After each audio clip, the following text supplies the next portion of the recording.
Hey, this is Neha, and I hope you all are doing great. And in today's video, I have taken up grammar topic, and the name is subject verb agreement. Before starting this topic, we must know that what is a subject and what is a verb. A subject who is performing action, person, place, thing, or idea that is doing or being something. And what is a verb? What subject is performing? The answer is verb. So action performed by the subject or state of being is verb. For example, Rahul plays hockey. So here in this sentence, Rahul is the subject who is performing an action and plays is the verb, because what subject is performing is the verb. Now we should know about the persons. First person is I and we, second person is you, and third person is he, she, it, and they. It is also based on the count: singular verb, singular subject, and plural subject, plural verb. So for making a grammatically correct sentence, a verb must agrees with its subject in number and person, and this is known as subject verb agreement. The basic rule, the main principle of subject verb agreement is this, that singular subject needs singular verb and plural subject needs plural verb. For example, if I take the example of this bird and the birds given here, if the subject is singular, the bird, then the verb will be sings. The bird sings. And when the subject is plural, birds, so the verb will be plural sing. The birds sing.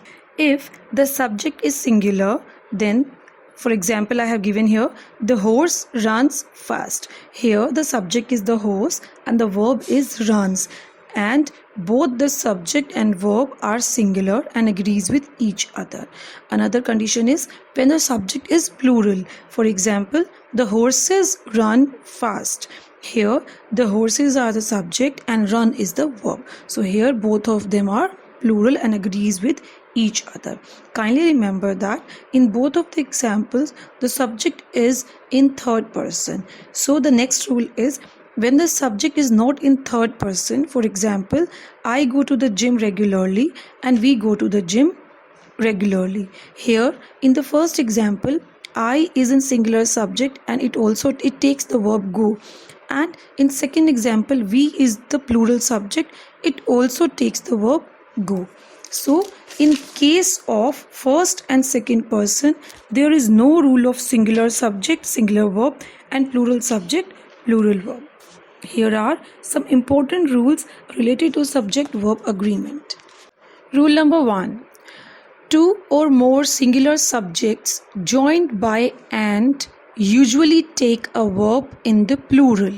For example, Renu and Reena read in the same school. Here, Renu and Reena are two singular subjects, but they are joined by and it will take a plural verb. Again, in the another example, Aman and Rishi are brothers. Aman and Rishi are two singular subjects joined by and taking a plural verb are. If, however, the two nouns refer to the same person or thing or suggest one idea to the mind, the verb must be in singular. For example, rice and fish is a famous dish in Bengal. Here rice and fish, they are two nouns, but they refer to one idea, one dish. That's why we have used the verb is with it. In another example, the horse and carriage is at the door. Here the horse and carriage represents one idea, one subject, so we have used is with it. Rule number 2. Two or more singular subjects connected by or nor take a singular verb. For example, neither food nor water was available.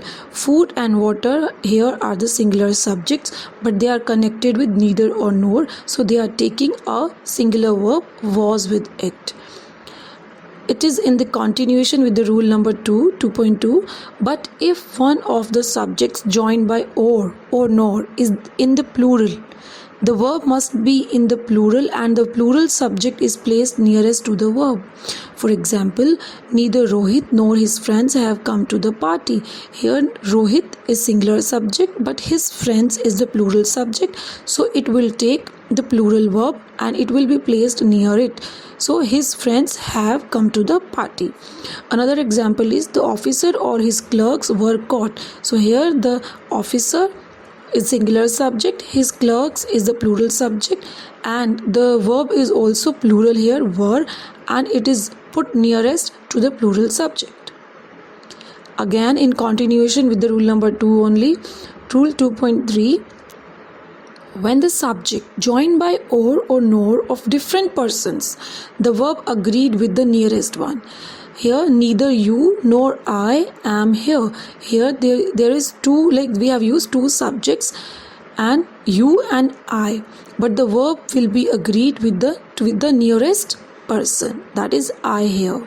Rule number 3, a singular verb follows many, each, every, everyone, anybody, either, neither, no one, nobody. So here are some examples. Many a boy has not done his duty. Either of the two boys has done this. Every one of them is wrong. Each of these boys is guilty. Neither of the two plans was approved. So here you can see the highlighted words with greens show the words which always be followed by the singular verbs. So here many is followed by has, the singular verb.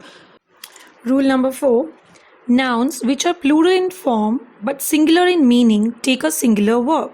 For example, the news is true. Mathematics is a difficult subject. Here the noun news is in plural form but it always takes a singular verb, that is. Same with the mathematics. Rule number 5, when two nouns are qualified by each or every, although connected by and, they require a singular verb. For example, every boy and every girl was given a prize. Here, boy and girl, they are two nouns but they are qualified by every and they are connected with and also, but they are followed by a singular verb, was. Rule number 6, a collective noun takes a singular verb when the collection is thought of one whole. For example, the mob has gathered to protest raising prices. Here, mob has been used as a single body. It's a collective noun. Though it is used as a single body, so it will be followed by the verb has, that is a singular verb. But there is an exception to this rule. A collective noun takes a plural verb when the collection is thought of separate individuals. When we are talking about, like for example, the mob were scattered in all directions. Here, all the individuals are moving in other directions. So we are taking here the plural verb, were, because we are talking about the individuals. Some nouns which are singular in form but plural in meaning take a plural verb. For example, 5 dozen cost rupees 20 only. Here, the verb, the subject dozen is in singular form but it represents the plural meaning. So, the plural verb will follow it. 5 dozen cost rupees 20 only. Rule number 8. Nouns like advice, furniture, information, instrument, equipment, stationery, luggage, weather are singular and take singular verb. For example, my furniture is new, weather is pleasant, your luggage is heavy. Rule number 9. When the plural noun is a proper name for some single object or some collective unit, it requires a singular verb.